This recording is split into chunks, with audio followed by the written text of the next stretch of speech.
The handshake lasted exactly 7 seconds. Lee Marvin, Hollywood's most authentic tough guy and genuine war hero, held Sammy Davis Jr.'s hand in both of his own and stared into his eyes with an expression of pure, undiluted respect. Around them, the Western movie set had fallen into cathedral silence. No one moved, no one spoke, no one even seemed to breathe. What had just happened in 0.19 seconds had changed everything. Not just the dynamics on that movie set, not just the relationship between two legendary performers, but the entire understanding of what authentic toughness looked like when it met genuine artistry. This wasn't Hollywood anymore. This was real life, where a war veteran who had survived the Pacific Theater had just witnessed something that defied his understanding of speed, skill, and human capability. This is the untold story of the day when one of the toughest men in Hollywood learned that some battles are won not with bullets, but with respect. And sometimes, the most lethal weapon is the one that never needs to fire a shot. It was September 14, 1967, and the Western movie set at Universal Studios was buzzing with the usual energy of a major production. The Dirty Dozen had established Lee Marvin as one of Hollywood's most bankable tough guys, and at 43 years old, he was in his prime. A man whose screen presence was built on authentic experience rather than acting technique. Marvin wasn't just playing tough guys, he was one. He had enlisted in the Marines during World War II and fought in the Pacific Theater, where he was wounded by machine gun fire during the Battle of Saipan. The silver hair that had become his trademark was premature, a result of combat stress and the kind of experiences that aged men beyond their years. When Lee Marvin spoke about violence, about weapons, about what it meant to be dangerous, people listened. Because unlike most actors who played soldiers and gunfighters, Marvin had been there. He had faced real enemy fire, used real weapons in life-or-death situations, and carried the psychological and physical scars to prove it. Which is why he was so irritated by what he was witnessing on the Western set that day. Sammy Davis Jr., at 42 years old, was entertaining a group of cast and crew members with an exhibition of quick-draw techniques that looked more like a Las Vegas show than serious gunfighting. Dressed in his professional shooting gloves and black vest, Sammy was demonstrating various draws, spins, and shooting stances that had the onlookers gasping and applauding. To Marvin, it looked like exactly what it was: entertainment. Performance art designed to impress civilians who had never held a real weapon in a real fight. And coming from someone who had spent his career as a song and dance man, it struck Marvin as fundamentally inappropriate. "That's quite a show, Sammy," Marvin said, his gravelly voice cutting through the applause. His tone carried the weight of a man who had seen real combat and wasn't impressed by theatrical displays of mock violence. The group fell silent. Everyone on the set knew about Lee Marvin's war record and his reputation for speaking his mind without concern for Hollywood diplomacy. When Marvin criticized someone, it usually meant they had crossed a line from entertainment into something that felt like disrespect for the real thing. Sammy looked up from his demonstration, immediately sensing the shift in atmosphere. He had dealt with skepticism and criticism his entire career, but coming from Lee Marvin, a man whose authenticity was beyond question, the dismissal carried unusual weight. "Just having a little fun, Lee," Sammy replied carefully, "showing the boys some techniques I've been working on." Marvin stepped closer, his steel gray eyes fixed on Sammy with the intensity of a man who had learned to judge people quickly and accurately under pressure. "Techniques for what? You planning on getting into a real gunfight?" The question hung in the air like cordite. Marvin wasn't just questioning Sammy's gunfighting abilities. He was questioning his right to play with tools and skills that Marvin had used to stay alive in actual combat. "Look, kid," Marvin continued, using the diminutive that emphasized the gap in their backgrounds, "I've got nothing against entertainment. Hell, I make my living entertaining people. But there's a difference between putting on a show and understanding what these things are really for." He gestured toward the Colt .45 in Sammy's hand. "That's not a prop. It's not a dance partner. It's a weapon designed to kill people. And playing with it like it's a toy shows disrespect for everyone who's ever had to use one for real. The criticism stung more than Sammy expected, not because it was harsh, but because it came from someone whose opinion actually mattered. Lee Marvin hadn't earned his reputation through publicity campaigns or carefully crafted images. He had earned it through service, sacrifice, and survival. But what Marvin didn't know was that Sammy's relationship with firearms went deeper than entertainment. Much deeper. "You're right, Lee," Sammy said quietly. "This is a weapon. And I've been studying weapons since I was a kid. Not because I wanted to put on a show, but because I wanted to survive." Marvin raised an eyebrow. "Survive what?" "The same thing you survived in the Pacific," Sammy replied, his voice gaining strength. "Combat. Just a different kind of combat. You fought against the Japanese Empire. I've been fighting against an empire too. The empire of people who think they know what I can and can't do based on the color of my skin." The comparison was bold and potentially inflammatory. But Sammy pressed on, knowing that Lee Marvin was one of the few men in Hollywood who might understand what he was really talking about. "You learn to handle weapons to stay alive in a war. I learned to handle weapons to stay alive in America. Different battlefields, same principle. Master every skill that might keep you breathing another day." Marvin studied Sammy for a long moment, his expression unreadable.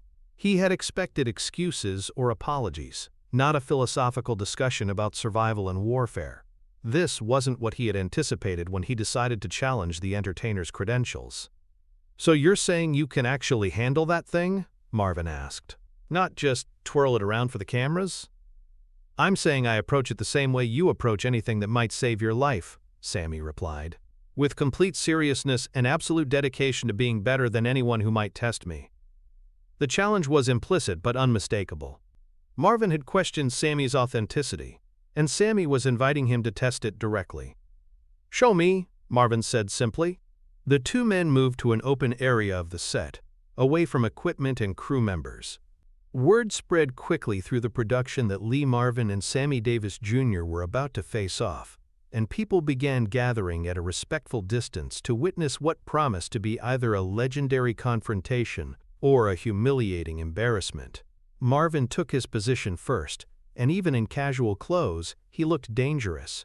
His movements had the economy and precision of someone who had learned to waste no motion, when motion might mean the difference between life and death. His weathered denim jacket hung open over a simple shirt, but his posture radiated the kind of alertness that came from months of combat experience. "Standard quick draw," Marvin announced. "First to clear holster and aim on target wins. Fair enough?" Sammy nodded, adjusting his black vest and checking his professional shooting gloves.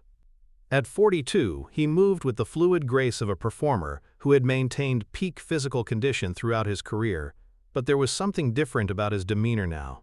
The entertainer's mask had fallen away, replaced by the focused intensity of someone preparing for a test that mattered. The target was a standard silhouette positioned 20 feet away. The rules were simple: draw on command, first to aim, and fire wins. It was the kind of contest that Lee Marvin had won countless times against other actors who thought they could handle themselves in a real confrontation. One of the crew members volunteered to call the draw. The set fell silent as the two men faced each other, hands at their sides, eyes locked on each other rather than the target. "Draw," came the command. What happened next redefined everyone's understanding of what human speed could look like. Lee Marvin's draw was professional, efficient, and genuinely fast. His hand moved to his weapon with the kind of practiced motion that came from real training and real experience. In any normal contest, against any normal opponent, it would have been more than fast enough to win. But Sammy Davis Jr. didn't draw his gun, he materialized it. One moment his hand was empty, the next moment the Colt was in firing position, aimed at the target with mechanical precision. There had been no visible motion, no dramatic flourish, just the instantaneous transition from holstered to aimed. The blank cartridge fired with a sharp crack that echoed through the soundstage. Lee Marvin stood frozen, his own weapon halfway out of its holster, staring at Sammy in complete disbelief. The timekeeper's voice was barely a whisper. "Mr. Davis, 0.19 seconds." The number meant everything to Lee Marvin. He had trained with Marine Corps marksmen who considered anything under 0.5 seconds to be exceptional.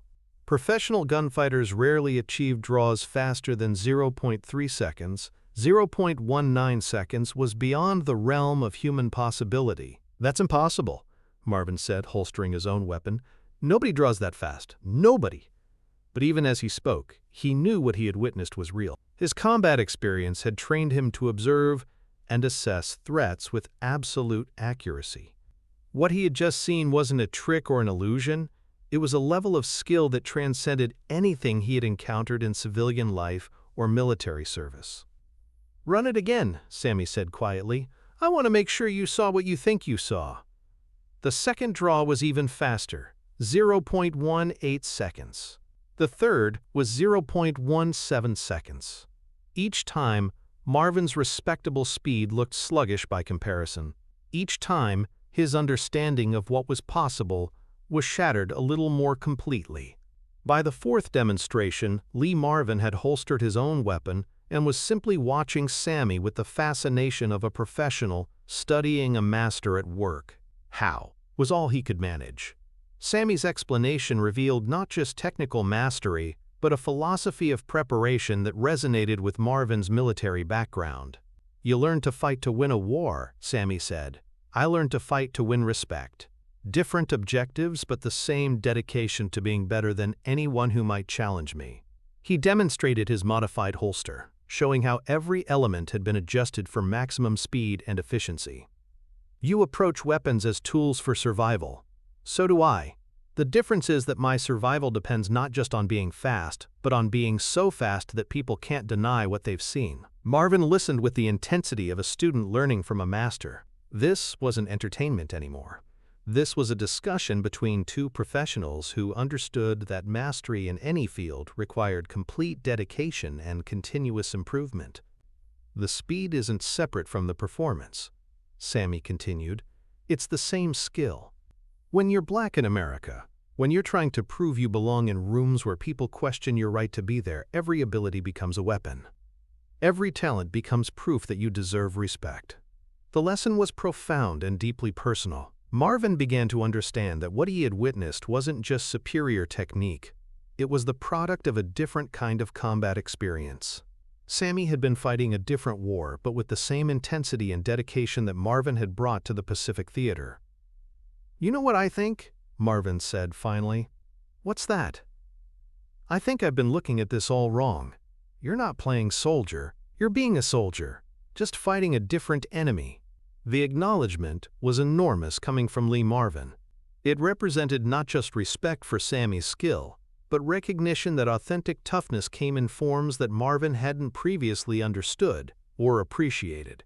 But the real moment of connection came when Marvin asked the question that revealed how deeply the demonstration had affected him. "That speed, is it something you can teach, or is it just natural talent?" The question showed that Marvin wasn't just impressed by what he had seen, he was humbled by it.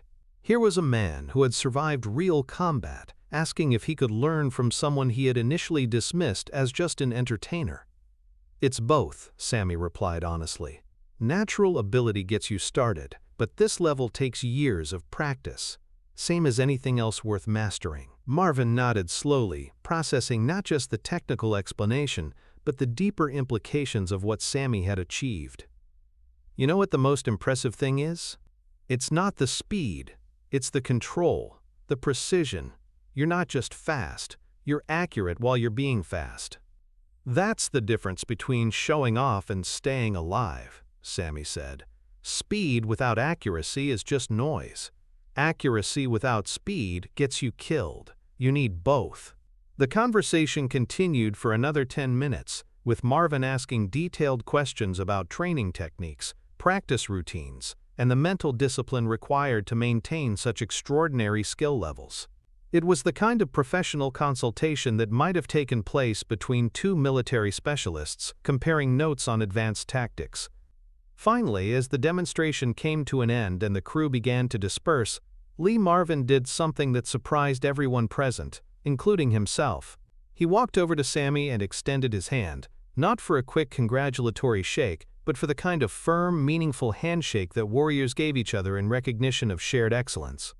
"Sammy," Marvin said, his gravelly voice carrying unusual warmth, "I came over here thinking I was going to teach you something about weapons and warfare.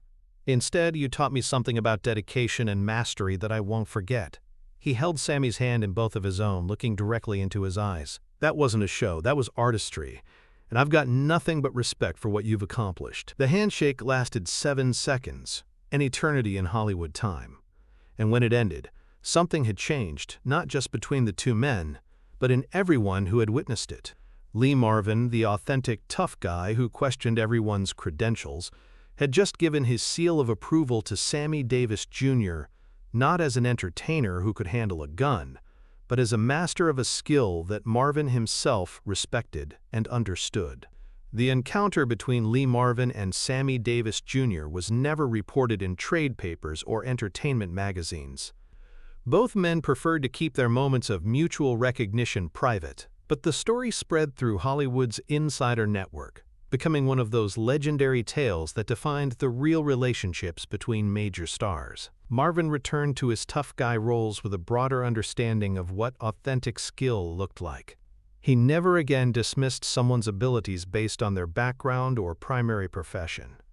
And in subsequent interviews, when asked about the most impressive display of weapon handling he had ever seen, Marvin would always give the same answer. Sammy Davis Jr., 0.17 seconds, Universal Studios. And I was honored to witness it. Sammy, for his part, gained something even more valuable than respect from Hollywood's most authentic tough guy. He had proven to himself and to others that his skills could command recognition from the most demanding critics, including those whose own credentials were beyond question. Years later, when Marvin was asked what made someone genuinely dangerous, he would often reference that day on the Universal lot. "It's not about size or strength or even courage," he would say. "It's about mastery, complete, absolute mastery of whatever skill might be required to survive and succeed. And I've never seen anyone more completely master their craft than Sammy Davis Jr. mastered that draw." The lesson of that day went beyond quick-draw records or entertainment industry respect. It was a reminder that excellence recognizes excellence, regardless of the package it comes in. That authentic toughness isn't threatened by others' abilities, it's inspired by them. And that sometimes, the most profound respect comes from someone who has every reason to be skeptical. Lee Marvin had walked onto that set as Hollywood's most authentic tough guy, confident in his ability to separate genuine skill from theatrical performance. He walked away with a deeper understanding of what mastery looked like and a healthy respect for someone who had achieved it through a completely different path. The 0.19 seconds that had silenced the entire set had accomplished something that decades of entertainment success couldn't. It had earned the unqualified respect of a man who gave his respect to no one lightly. And in Hollywood, where authenticity was often questioned and credentials were constantly challenged, that respect was worth more than any award, any review, or any box office success. Because when a genuine war hero shakes your hand and calls you a master of your craft, you know you've achieved something that transcends entertainment and enters the realm of genuine artistry. The speed had been impressive, the respect had been eternal,